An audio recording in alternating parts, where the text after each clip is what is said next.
Hey everyone, thanks for tuning in to BiblioTech on Air, BiblioTech's official podcast. I'm Rosanna. I'm Michelle. I'm Ruby. And I'm Lewis.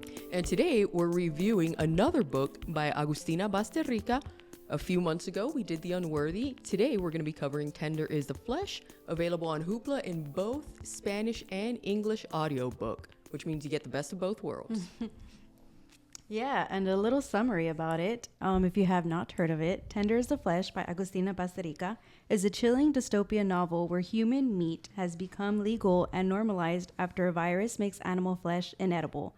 As one man working in the industry begins to question the system, the story explores themes of dehumanization, complicity, and the thin line between civilization and savagery. Overall, what was y'all's initial thoughts on it before we get into the questions? Did not like it. I respect that. I liked it. So, okay. That sounds like I really loved it. It's my favorite book. I have a poster. You do? No. Oh, I was like, Convincing. I have a poster of the meat. So I enjoyed it. I thought it was a good read, but I was a vegan at the time. And it really traumatized me. And I typically read horror and I am not scared when I read or watch horror. But this one kept with me. It was very disturbing. I know. I was like, I'm kind of afraid to say I liked it. Like, I don't know what that speaks to me as a human. But I was like, it was a good read. Like, it was very uncomfortable, which I appreciate. Thank you for giving that to me, that experience. But I liked it. The writing was very well done. Her writing is well done. I can't imagine reading it in Spanish. Like, that's got to be so much more intense. Goes hard. Yeah. I gotta say, honestly, whenever it comes to liking horror, I don't think that necessarily says anything about your character insofar that you're just like, oh yeah, this is an enjoyable, actually really well crafted thing. You know, I don't think it means that you're secretly butchering people Or creepy. Yeah, exactly. So I like horror a lot. I have kind of squicks about gore and specifically cannibalism in particular. So I will say up front, I did not read more than a few pages of this book. I'm caught up with what happens, but I'm going to kind of I'm going to let y'all lead the discussion in terms of how it how it was written and how things were actually coming across. I thought it was fascinating, but I am very glad that I did not actually read it because I feel like that would have put me through a bad time. The world building is great. It's, the characters, you do get invested into what's happening and how the outcome's going to play out. But yeah, I was just I think the hot take is I didn't like this one, but I really did like The Unworthy. And people seem to kind of be the other way about it. So I don't know. So getting into the first question, how does the author's choice of a dystopian setting enhance the exploration of ethical and moral dilemmas in the novel? I thought it was very interesting how I feel like morality is always a topic, with everybody, even in today's times. I feel like everyone has their own personal moral compasses. If it's not directly affecting you and your family, it's easy to be complicit in things. So I think that's what was happening here. Absolutely. That's why it's so easy for this guy to be like, well, I'm not breeding them. I'm not doing the terrible things in his mind. But it's you're butchering them. You're still a bad person. Yeah. At first he tries to justify it. Exactly. With, oh, well, my dad's in Alzheimer's. He's in a home. He has Alzheimer's. They're looking after him. I need the money to be able to keep affording that care because he has a sister. His sister has no help to give. She's unattentive. She just does things kind of for clout. And so his justification is, oh, well, I have to help take care of my dad. But as the story goes along, you see it's not he outright says I enjoy it, but it kind of gets to a point where you see his indifference of not, and I guess for a job like that you do need that to not see them as human, but just to see them as they call them heads, meats, kind of see them as cattle. The thing I hated the most about him is just how he was very judgy of other people. Yeah, he lacked any self-awareness, self-reflection. He was very misogynistic. He was the whole thing about that is he didn't have power to do or to stop anything in his real life. Like his son died, his wife left him, his dad's in hospice care, his sister, you know, is not the best. So he has no power over any of that happening in his life. So he takes it out on the women in his life. That female butcher, which he had that one scene with, which was very bordering on unconsensual. Oh, yeah. But let's not get into that. And then, of course, the female head that he takes in. And that is just a whole nother, which we'll get into, I'm sure. But I feel like going off of her kind of exploration of like dystopia in The Unworthy, I feel like anytime you set a story in kind of like a dystopian setting, you are setting the groundwork for like things are different here, but society as we know it has broken down, and it kind of leaves a lot of room for we are going to be exploring kind of like a darker side of people that you wouldn't normally see when people are just out and about trying to function in everyday life as we know it. And I feel like, especially from what you're describing, like a lot of the like the way that the dystopian setting affects this character in particular is that he does not have anything to grasp onto that is like a healthy coping mechanism for the terrible things happening to him, because nobody seems to be really worried about the morality of things anymore. exactly. Like a lot of dystopian settings, kind of like you mentioned, this one's very like, the morality isn't there. But like with other dystopian books, a lot of the times it's like, you know, oh, the hero striving for something better, fighting against the system. Meanwhile, here it's very bleak. Yeah. Like everyone's just kind of come to accept like this is the norm. Yeah. And like I was reading a lot of reviews where they were like, yeah, I never imagined Marcos to be the hero. Like from the beginning, absolutely I was like, not. yeah, I had the same feeling. Like I never trusted him at all. He's a man. Exactly. Yeah, I don't know. My whole thing was, I wondered how much, I mean, this is a very far stretch, but I wonder how much of it was reminiscent to the author of Argentina. 'Cause she's from Argentina. So, I mean, Latin America, it has crime, femicide, you know, like gangs, all that type of stuff. So I was curious as to how much her living through that history in Argentina developed or manifested itself into this dystopian setting. That's what I was curious about, because I feel like when you read a lot of Latin American authors, a lot of them start on something heavy or have something heavy in it. So it's like, I think that also tells a lot about the regions that they're from and what they carry. Like what her environment, what her trauma, like what did she pull from that? Yeah. That's very interesting. So we spoke a little bit about this, but this will help us get more into depth. What are y'all's thoughts on the protagonist's journey from a participant in the flesh trade to someone questioning the system? How does this transformation contribute to the narrative?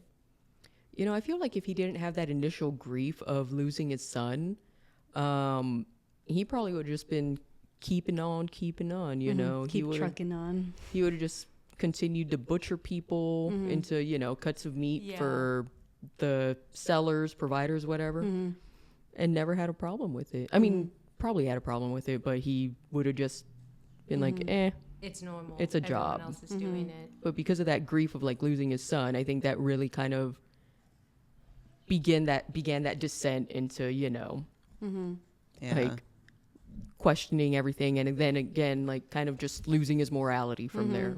Yeah, like loneliness will do that to you for sure, and that sort of grief. And like I mentioned, like the lack of anyone else being able to offer like any support for him, the lack of any kind of like morality anymore in the society that he lives in. I feel like it was just kind of a recipe for him to be like, well, I'm alone, which means I can start thinking about like the horrible things that I'm doing, and now I'm being presented with something that might make me feel better for even like a moment. And at first he resists it because he's still got some kind of sliver of morality because he's holding on to like how the world used to be, but eventually, again, he has no support, and there's something that can offer him some kind of relief, at least the way he sees it. So, yeah. I think it's so interesting, like how harsh he judges his sister. Yes. Like, I thought it was. God. I was like, where was the fallout with them? Like I'm like, why is he judging like the fact that she's a mom, like taking care of her kids? and the fact that she's scared when like she's like, you're not holding an umbrella, because everyone in the city carry umbrellas everywhere because they're scared of even a bird pooping on them. If a bird poops on them, they're scared they're gonna get the virus and like die. So Marcos, he walks around everywhere without an umbrella, and she's like, why? Like, protect yourself, like it's scary out here. And he's like, nah, like don't worry about that, that's not gonna happen or whatever. But I'm like, he judges her so harshly, like being scared, like trying to protect herself and like her family. I don't know, I just thought that was so interesting. Yeah, because from his perspective, like, I know I always said, like, his sister's not the best person. And we do see her, like, being superficial and shallow. Yeah. But when you live in a world like they do, it's kind of easier to just kind of rely on those behaviors and not focus on the terrible thing. And the audacity of this man at the very end to go tell his... Because, okay, so, horrible part, but... towards the end of the story, they have his dad dies, and she's like, "Oh, let me have a celebration for this, you know. Let me show face for Papa."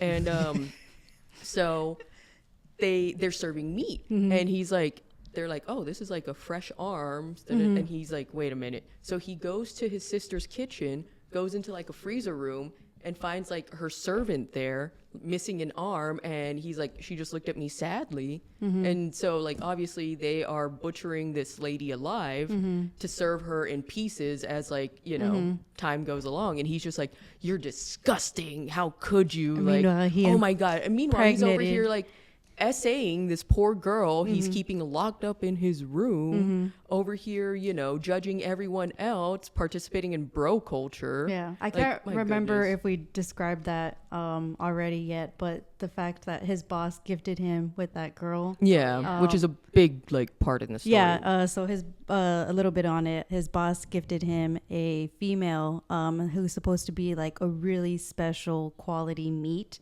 And he's like, do what you want with it, like sell it, cook it, have a nice barbecue with her or whatever. But he's like, no, like you just gave me a problem. I don't know what to do with her. I'm just going to leave her in the barn and that's it. But then he ends up essaying her, impregnating her. Like treating her like a pet at first. Yeah, like he like kind of coddles her, feeds her. Keep in mind, like throughout this whole book while he's feeding her, it's still in bowls. Like he still gives her water in a bowl, still gives her food in a bowl. But he teaches her like kind of basic human behaviors, and then kind of like forces that perception of a relationship on her. But again, she has no autonomy. They cut out the tongues so they can't like scream or have any reactions. So again, keep in mind this is incredibly like non-consensual, part of that misogynistic behavior we're talking about. And I was gonna say, I wonder how much of it is him hating on his sister, how much of it is misogynistic. Oh yeah, like that origin of Very it's true. not just the fact that, oh, it's just his sister and she has flaws. Like, no, I wonder how much of it is because of the fact that she's a woman. Yeah, because again, we're relying on his description, not. We don't know how accurate some of that is. Yeah. And the misogyny of that makes me go back and think of like his reaction to his wife, like the way she's grieving. You know, she wanted to be home with her mom and grieve like alone or with family. And he's like, but I need you here. Like, I don't know. I was like, but she's the woman. She's the one that birthed it. Like she does go through a little bit more. It's tough on her. Like, I was like, how dare you like look down on the way that she's grieving, you know? Exactly. I see that in a lot of TV shows too, where it's like the woman like goes and does something like in a way to help herself, and then the man's just over there like, I need you here with me, like why are you leaving me alone and this and that. And I'm like, bro, the amount of times that I've seen like something terrible happen, like I've seen stories about like a woman who goes through something terrible, like God forbid, like a miscarriage or like some complication, and she's grieving, and like the husband's only way of like comforting her is like, hey, I lost a child too, you know? And of course he did, but like there's so much capacity to be so dismissive during moments like that, because I don't know if they fully realize, or maybe they weaponize the fact that like, or maybe they're being manipulative in that if they are aware, but they are saying it anyway, of just like no, but I'm going through a lot too, and your grief is really putting me out right now. You know, exactly, because it's like my needs, you know, we can always have another kid, like, you know, not implying like say get over it, but it's definitely a lot easier Yeah, for it- you know, the dad to kind of just power through Yeah, that. it's something we're always seeing too. So getting into the next question, Bazterrica explores the theme of dehumanization throughout the novel. How does this theme manifest in various characters and situations, and what commentary does it make on our society's treatment of quotations others? I actually had a slight question with regards to the whole his wife going through what she does with losing a child. At the end of the novel, whenever Jasmine, who is the head that he has brought in and impregnated, whenever she has her child, his wife comes in to help because she's a nurse, and whenever the child is born, Jasmine starts reaching out for her baby, and they just kind of like ignore that and like take it away from her. So very much like dehumanizing her is just like, okay, so you've given us a child, you're done. Yeah. Like Yeah. there's like completely ignoring any connection she had. I can understand him being okay with that, but do you think his wife, who went through a similar thing with losing her child, is okay with that? That's a good point. Yeah. So Yeah. I think what makes it easier is when you live in a society and everything is titled or defined. So kind of like our society now, like Exactly. if a woman were to give up her child for adoption, those parents come, take in the child, and it's kind of like it's expected, oh well, this is your mother. Like your actual mother that gave birth to you is not going to be in your life. She's not going to be your other mother. Like it's just, you're just only going to have one. Like why can't they have two mothers? You know, like why can't they have another family? And I think in that aspect, to a lot of people in our society, that's very black and white. And I think like with this labeling it as their meat, their special meat, and they're not human, because I mean there was laws, right? Like they're not humans, you can't treat them like humans. Yeah. You'll go to jail if you They do. couldn't even call them humans. So I think having that definition and having everything in place, I think was probably a lot easier for her to do something as such. Yeah. Yeah. Yeah, that That's right. mentality, that them versus, you know, us versus them mentality, that's very present. Like you said, in today's society, we see that a lot. Anything that deviates from the norm or the status quo, Yeah. it's easy to just kind of like Look take the that other and way. pick on them, or just like, you know, shun them and Yeah. just try to get that as far away from you, like present yourself as normal. Yeah, like And just so, look the other way. Like she does, like the wife does kind of mention at the end, like, why are you gonna, cause he goes to kill her. The Jasmine, the you know, the mom of the baby who just gave birth, and the wife, it does go like, wait, like, you know, we can use her to have more kids. Yeah. And so like, It's like, that's your reasoning. yeah, which is kind of like, no, not because she's a person, but like you just see her as a literal breeding mule, product, a you product. know. Yeah. So the next question. The novel raises questions about the boundaries between humanity and savagery. How do characters navigate these boundaries, and what does it reveal about their nature? Did we mention the scavengers? Oh, we did not mention the scavengers think at that's all. Pretty relatable for this question. Yeah. So the scavengers are even more outliers of society who literally live on the fringes. And so any cuts of human meat that's disposable, they'll kill them, toss their bodies out for the scavengers, which are people living in the wilds kind of with like machetes. And they just start hacking at the body and eat what they can. And so I mean, they're like, these people are, they're families. Like, we were given that one description of the little 4-year-old boy, or the little boy that was like dragging like the body of one of the disposed meat. And that's when Marcos was like, man, I just saw that. That's pretty crazy. it's two sides of the same coin, though, because on one hand, you have the scavengers who are still eating the human meat, still butchering it up just violently, Yeah. and the body's already dead. But then you have the other side where it's just more processed, classy. more exactly special meats, Yeah. you know, because it's mentioned at that point too, like there's a class difference where if you can't afford these special meats, then you're out of luck. You're not eating meat. And then his sister makes the comment too when they're at the dinner table about to eat the meat, and she has 2 children, and while they're eating the meat, the children are like, oh, Marcos looks good, like I would eat him, or I wonder what he tastes like, and this and that. And the mom is like, no, we don't eat humans or whatever, this and that. Like, obviously the irony where there's human meat on the table that they're eating. The absolute dissonance. It's very like cut and dry. Yeah. It reminds me a lot of like the way that we kind of treat the meat, the meat industry, like in like our society right now is like, I see people who kind of like it, and there's like, you know, cultural differences of just like, oh my God, in some countries they eat dogs, and it's like, but like there's in our country we eat chickens, and some people find chickens very cute, or like sacred animals, depending, and like cattle, same thing, you know. And it's very much like people will also be like, oh man, you live on a farm, you raise livestock, how can you find it in yourself to kill them? You're raising them. And it's like, how do you think the meat gets to your table? Like you gotta do what you gotta do, kind of thing. Just because like, and correct me if I'm wrong, I remember seeing this in one of the summaries. It used to be like, okay, we have the special meat, we have the human meat, but they made it into like fillets and like things like that. Things that looked a lot like how we process meat now. And at a certain point, they just kind of like give up the ghost, and they're like, you know what? We all know what it is at this point. We're enough generations removed from like this becoming legalized. So you can just have a human leg on the table, you know? And it's just, it does remind me of the way that people get like so like mortified by the idea of eating animals, but they still will eat animals if it doesn't look like an animal. You know, maybe Hannibal was, he was ahead of his time. Ahead.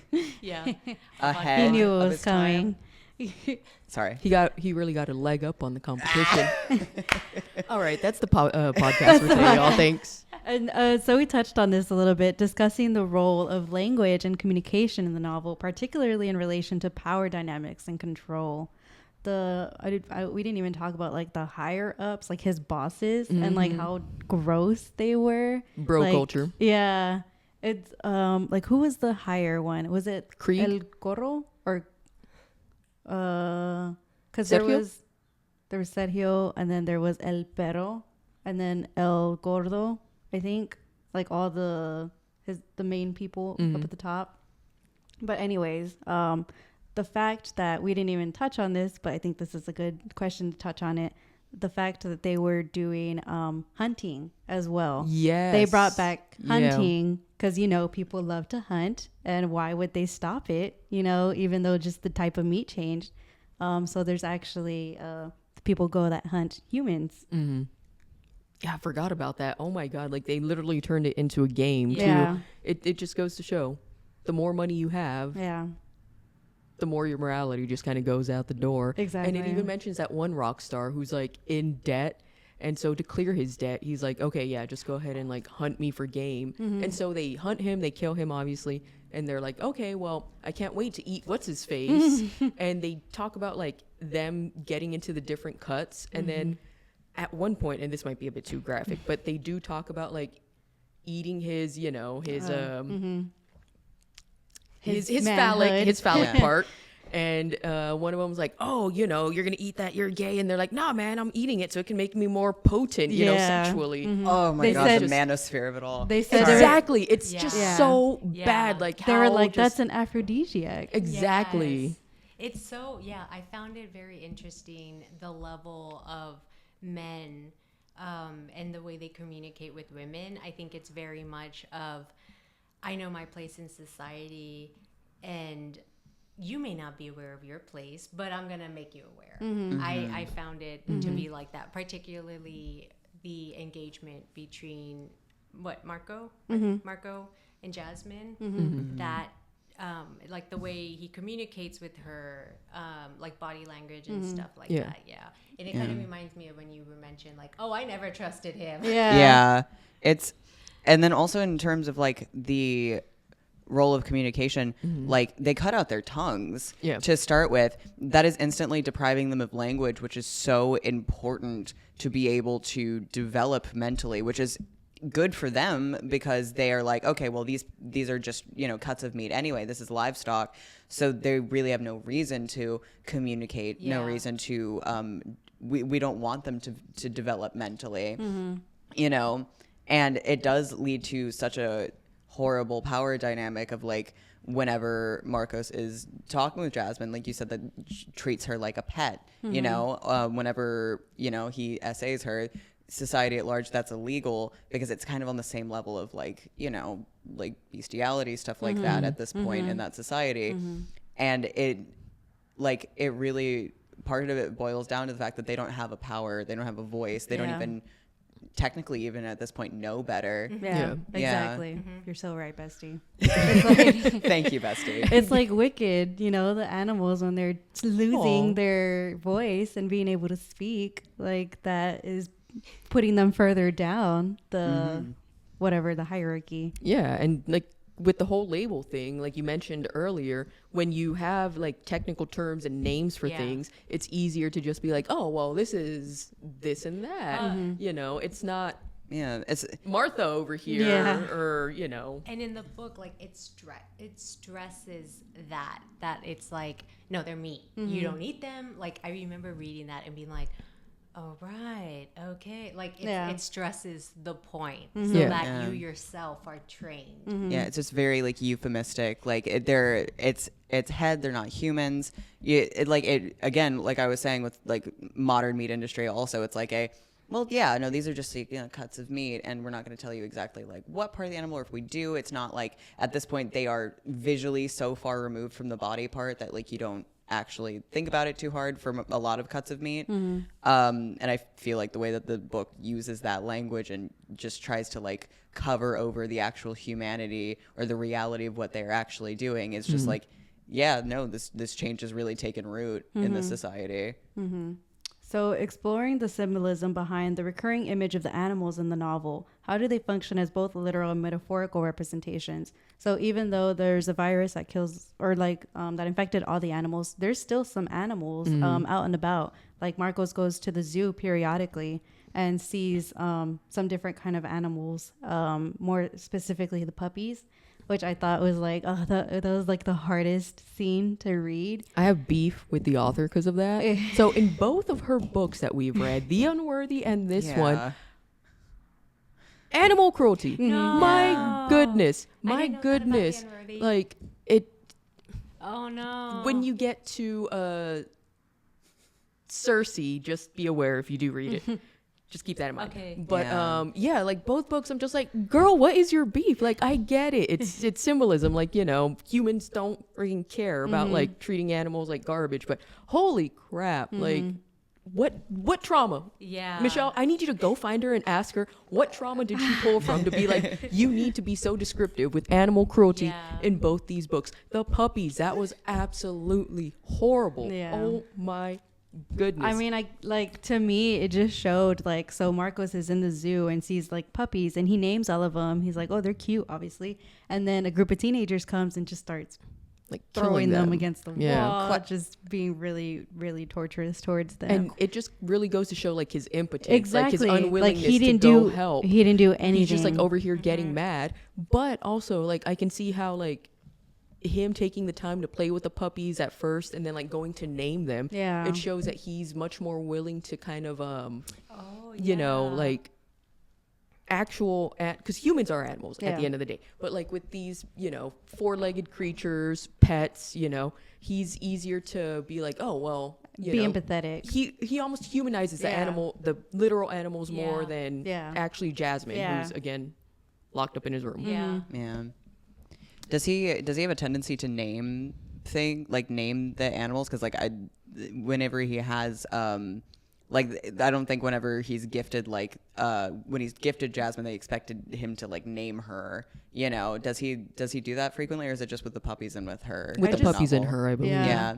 But still, I think it's interesting that he does choose to humanize them in the way to go so far as to give them names, you know, and I think it blurs the line more between animal and human, even though, you know, humans are animals. I think it blurs the line more between like where the like respect for those animals lies and like what his personal view on giving them an identity or a name. Because it's so it's so odd. Like even with the woman, why would you name her and then have the outcome that it was? Like I don't understand. And like even dogs too. Like, yeah, why would that Like- says a lot about your character and confusion. Going back to the survival of, sorry, the tone shift there. But going back to like the survival of the animals, because they did go on a spree where they eradicated like the animals and pets and stuff. It gives like very Chernobyl vibes, where like, you know, when the Chernobyl nuclear incident happened, which was seen as very catastrophic, you know, the people evacuated the area and they did go and kill the animals. But then now people who go out there to visit the site, they do see like life still exists. Yeah. Like there's dogs out there, there's cats out there. Yeah, exactly. Yeah. So we mentioned this a little bit in the beginning, but this will be y'all's final take.